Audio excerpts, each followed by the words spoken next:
And welcome back to Coast. George Norrie along with Joshua Warren. We'll take your calls with Josh as we talk about the paranormal realm, or if you have a story about a haunted doll, jump aboard. What makes these dolls so haunted, Josh?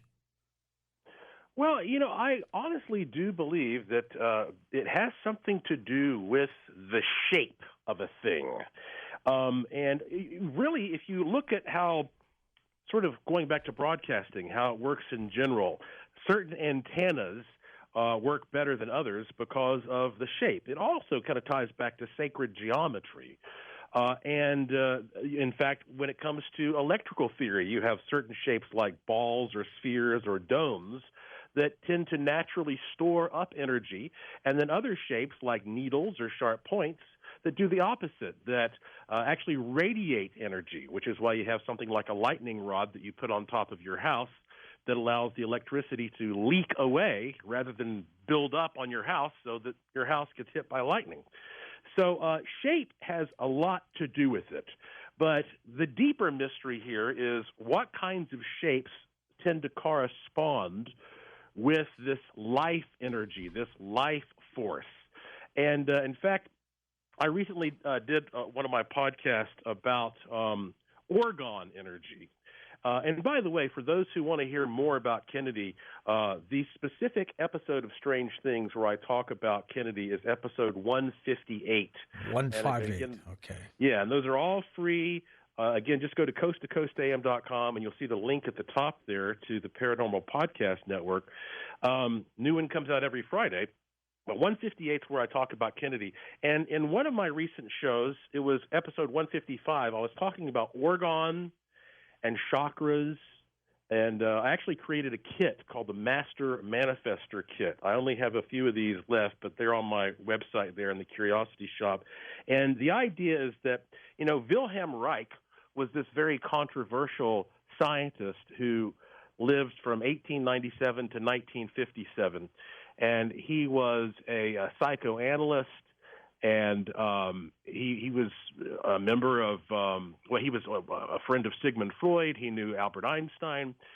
And he became fascinated by the idea of a bioenergy similar to what ancients may have called chi or ki or prana, and trying to figure out if there were certain shapes and designs that could connect with that bioenergy. And without getting too technical, people who are into electrical theory probably know what a capacitor or a condenser is. Essentially, if you have layers of conductors with non-conductors like glass and aluminum foil, you can store energy in there, very much like you can store energy in a battery. And it just naturally stores up energy to a critical point, electricity, and then it discharges it. And Wilhelm Reich, he started trying to see if he could create something like a capacitor, but to do the same thing with bioenergy, what he called orgone. And so he started layering organic and inorganic materials. So, for example, he might take wood, which is organic, and then something like rocks or fiberglass, which is inorganic. And he would layer these things, and he said that it would actually build up this bioenergy. And he called these things orgone accumulators. And he actually started using them to heal people, which got him into trouble because it was considered quackery. And he ended up dying in prison, actually, because of his work. But wow. Yeah, he had an apparatus he developed, didn't he? Yeah, he had all kinds. He used the orgone accumulator technology, and he developed that into what he called cloud busters, which were these big, tall metal rods that you would point into the air at certain angles. Usually you would attach them to a natural source of water like a stream or a pond or a river. And he could manipulate the weather with that. He claimed that he could actually trigger UFO sightings. Basically, orgone is the life energy, and it's not just the life energy of humans, but also of the entire planet, of all the weather systems. The planet's a big living thing, and we can interact with it by manipulating orgone. And the point is, he was sort of pioneering this idea that there are certain shapes that tend to connect with this bioenergy. And if you consider that, humans, whatever humans are, we all kind of look the same. I mean, theoretically, we have, at this point, 2 eyes and 2 arms and 2 legs, etc.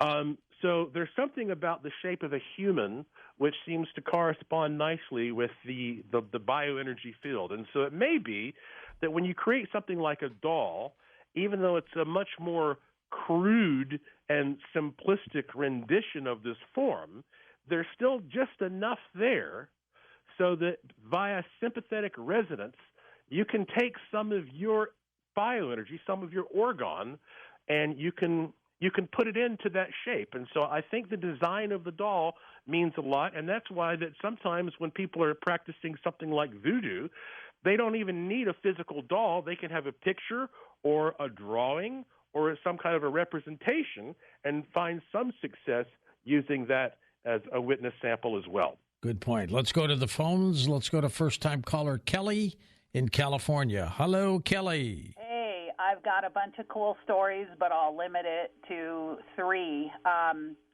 I would appreciate it if your listeners would get a hiking compass and draw it across the back of their cellular device or perhaps their landline telephone speaker or microphone, and notice that magnetic north completely reverses when the phone is in the off position, and it pulses as well.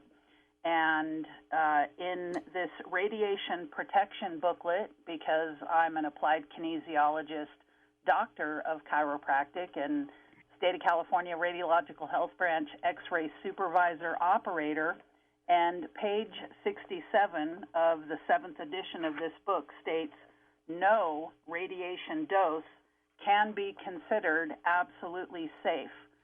The skeleton of mankind and of everything with the breath of life in it absorbs 9 times more than the soft tissues.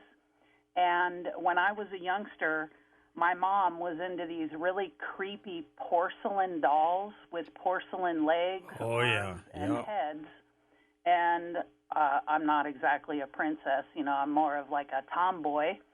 And when I was in 1st or 2nd grade, my cool stepdad, who turbocharged all kinds of things, Ford Pintos, Mercedes-Benz, took me to the Pike in Long Beach and took me on that roller coaster, the big wooden roller coaster, and boy, that scared the what out of me. And he won this inflatable cylindrical 7-Up can and anchored it to the ceiling in my bedroom in an all-electric house in Anaheim, California. And later that night, the creepy cylinder can started dancing on its string in my bedroom. And I just want to thank you for covering this topic and for taking my call. And if you have any comments, I'd love to hear them. Josh, jump on these. Well, thank you, Kelly. And, I appreciate your call because you bring up some of the things that I find most interesting about simple techniques that we can use to investigate the invisible world around us. You have people who contact me and they say, hey, I want to become a paranormal investigator. Tell me what meters I need to buy and, what classes I need to take. And the first thing I tell people is I wrote this book. It's not very big by design. It's called Poor Man's Paranormal. And I put it out there years ago. It's on my website if you go to joshuapwarren.com. And it basically is a guide to how to use common household items to investigate mysterious fields and paranormal activity. And it's divided into ghosts and UFOs and cryptids and psychic phenomena.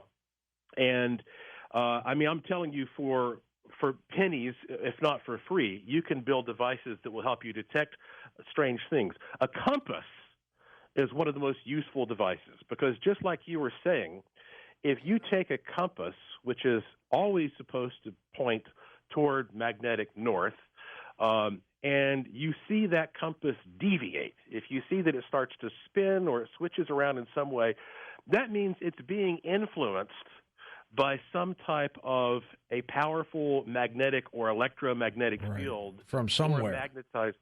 Yeah, that's nearby. And in fact, I usually make a habit of keeping a compass around my workspace, and sometimes I find that if I start talking about a spooky topic, I'll look down and the compass will start spinning. I go, oh boy, I don't think I'm alone in here anymore. That's a very easy tool to just walk around with, walk around your property and see if you have some type of an anomalous electromagnetic field which might be associated with the paranormal. Secondly, electrostatic fields will definitely affect things that are sensitive, that are dangling from the ceiling. So you know how you can take a balloon and you can sort of rub it on your hair and then stick it to the wall? Well, balloons are great because they are so reactive to electrostatic fields. You can just hang balloons up around your house, or you can hang streamers, similar things, just like that inflatable can you were talking about, Kelly. You can hang this up in an area, and you might even make a whole grid of them. And if something like a paranormal electrostatic field moves through, something that might be ghostly or otherwise, or if a UFO flies over, a lot of times that will create a charge, you can not only see it move these things, but you might even be able to trace its path. So, for example, one time I was investigating a haunted house in North Carolina where I'm from, and I took a bunch of these like party streamers and cut them into really thin slices and probably hung 100 of these things off of the ceiling of a room and then put a camera in the room and just left it for hours. And at one point, something obviously entered and passed through that room, and you could see the pathway this invisible energy form was taking by seeing it move those streamers as it wandered around the room. So I love the idea of using very simple, very practical means of investigating these otherwise invisible fields. Josh, how did you get involved in paranormal work in the first place? Well, going back to my upbringing, I was born and raised in Asheville, North Carolina, heart of the Blue Ridge Mountains. And my family on both sides have been in that area since the late 1700s. And so I grew up hearing all kinds of wonderful stories about not only the history of that region, but legends, folklore, a lot of ghost stories that was very popular among the pioneers and the early settlers, as well as a lot of the fascinating stories from the Native Americans. And my mom was one of 10 kids, and my dad was one of 7 kids. Wow. And it seemed, it's a big, big family. I don't even know how many cousins I have. And so when I grew up, I was always hearing stories about, like, somebody encountering something paranormal. So that we all grew up out in the sticks, and somebody would always have a story about, like, I saw a guy hitchhiking on the side of the road, and then he vanished in front of me, and just, like, the stories went on and on. And also there was a lot of reliance on sort of psychic ability, because the pioneers and the settlers, they believed that they had to use what we would consider psychic ability to survive. They had a survival instinct and an intuition. So I was always intrigued with these stories. And so when I was just a teenager, I started writing some of these tales down, and I also started making up stories. And I published a book when I was only 14, 15 years old. There was a book of scary short stories and poems, and it did well enough that the local newspaper, the Asheville Citizen-Times, invited me to start writing articles. And so here I was, 15, not even old enough to drive, and my parents would drive me around the region, and I would interview people who had haunted houses or people who'd seen UFOs or had seen a little person, and I would write articles about it. And you know what? At first I thought this is all just fun and entertainment, but these people, they just seem so sincere, so believable on so many occasions that I thought to myself, well, okay, if there's something real here, I want to document it, because that's really going to make my article a heck of a lot better. And so over time, in order to become a better writer, I started learning how to become a better scientific thinker. And eventually I became an apprentice for a man named Charles Yost, who was a NASA Hall of Fame engineer who had a laboratory there in West North Carolina. And I worked with him on many, many projects with high voltage electrostatics, Wimshurst generators, and Van de Graaff machines, and a lot of electric spacecraft technology. I learned a lot about how to run a laboratory just by hanging out with him. And so what that boils down to is that over time, I became interested in the relationship between matter and energy and these bizarre ways that matter can just materialize out of the blue right at these places where people say they're experiencing the paranormal. And it took me a long time before I ever actually started experiencing the paranormal myself. But now I'm far more of a believer than I was when I was a teenager, because now I've seen enough to know that, look, the paranormal stuff is rare. That's why we call it paranormal, but it is real. Let's go to Brendan in Austin, Texas on the wild card line. Hey, Brendan. Hi, thanks, guys. You're welcome. I tried to call, and the internet crashed right whenever the dialing stopped. I got on the line, and my internet crashed. I was able to, super weird. I was able to put it back up, but I'll be quick because we're about to run out of time. Thanks, George and Josh. Creepy show tonight. Indeed. Josh, I had a couple questions. What's the average level of intelligence EVP you get? Do you think EVP is inherently dangerous? And are you planning on trying to communicate with the doll with EVP? If he doesn't answer those, how comfortable are you with EVP? And just for kicks, I don't know if you're going to have time to answer this, or if you can pick it up later, just for everybody to think about. How does the K2 EMF energy that he's talking about right now fall into Newton's three laws, with the energy not just being created out of nowhere or just disappearing out of nowhere, just for people to think about? But thanks, guys. All right, give us some EVPs, Josh, some discussion. Yeah, well, thank you, Brendan. You know, EVP is one of the most popular areas of research, but I am just not a big proponent of EVP, electronic voice phenomena. I have captured some stuff that I think is pretty chilling, but the problem is it's just almost impossible to distinguish between what you would think of as a paranormal audio recording and pareidoia. Which is, pareidoia in visual terms is like looking at the man in the moon, or looking at a cloud and forming some type of an animal out of it. So whenever I get some type of an audio recording that I think might be paranormal, here is what I do. I will play that recording for at least 5 different people, and I will not tell them what I think it says. And if all 5 of those people hear the same thing, then I will say, okay, we may have something here. But that almost never happens. And, I have a friend named Dean Warsing who lives in Maryland, and he is actually an EVP instructor at a community college.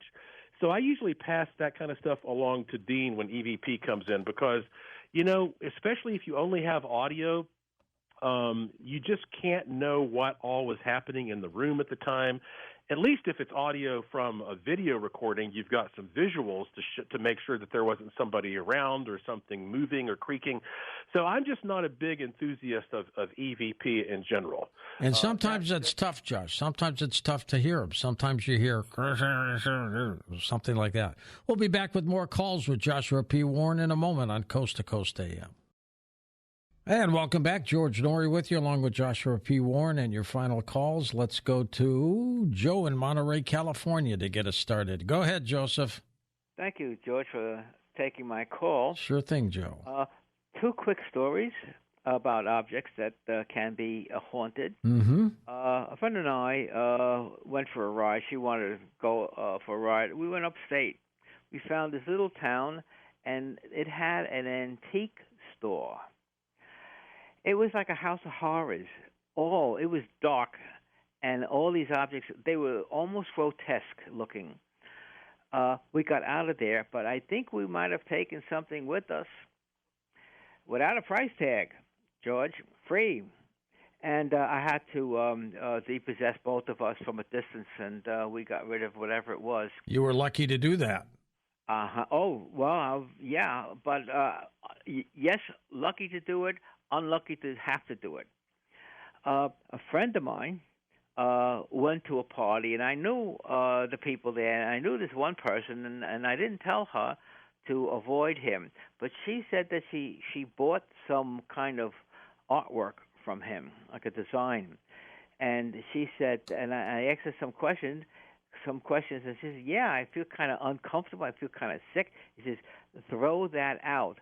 This person is connected to something extremely dark, and that object, that artwork, is like a cord from whatever he created to whatever he was involved in." When she got rid of it, she burned it in a fireplace. The house cleared up. She could think, and it was okay. So, Joshua, what do you suggest to people if they want to go to antique stores? What should they do to protect themselves if they can? Well, Joe, thank you for those stories, and you bring up a really interesting question here because I know a number of people who absolutely will not go to antique stores because of the reasons that you've just cited, Yes. especially people who are naturally kind of intuitive, sensitive psychics. They just can't bear to walk into a room that has so much energetic baggage, not to mention the idea of buying something like that and then taking it into one's home.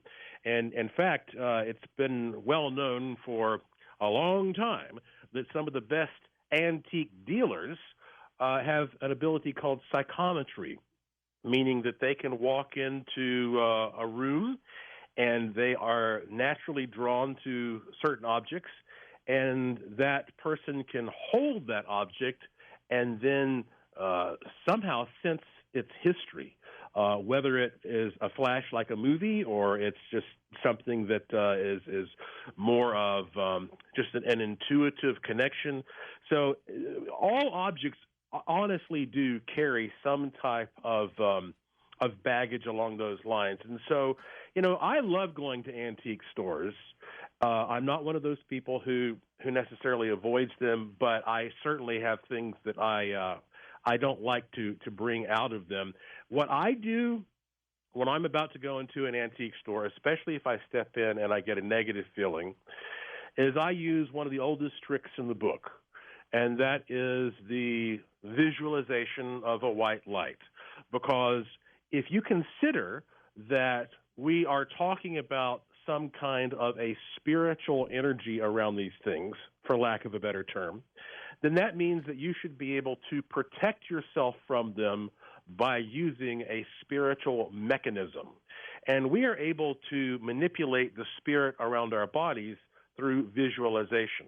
And so if you are not particularly focused on your own bioenergy field because you're distracted, you're watching a movie or you're doing something else, then you're not really going to be protecting yourself necessarily. But if you just stop for a moment and you take some deep breaths, especially if you close your eyes, and you start to feel the field around your body. And there are actually odd little exercises you can do to help you if you have a problem with that. One of them is you can take your hands and briskly rub them together for about 5 or 10 seconds.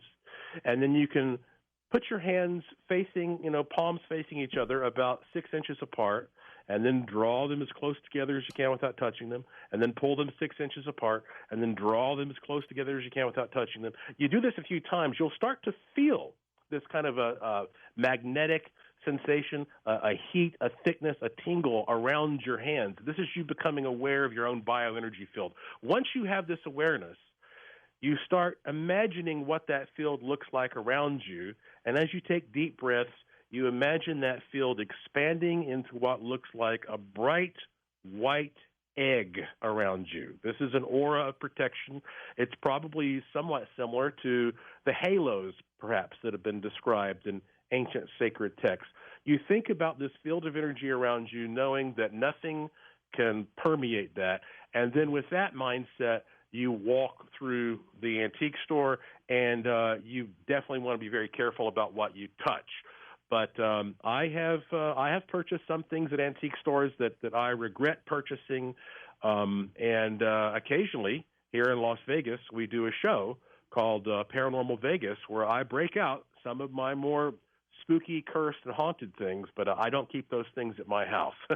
Josh, what is it about dolls that haunted entities possess? Why do they do that? Because they have bodies?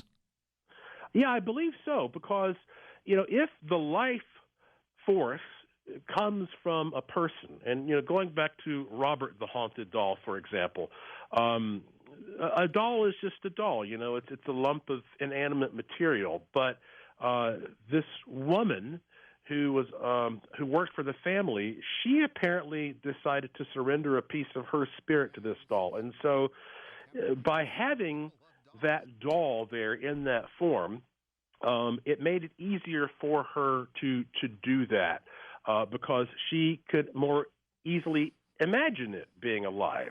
It has to do with these are tools and tricks that you can use anytime you're going to manifest something or visualize something. That's why I'm always talking about these kits and stuff that I have on my website to help you manifest things. Part of it is what tricks your mind into believing something is alive.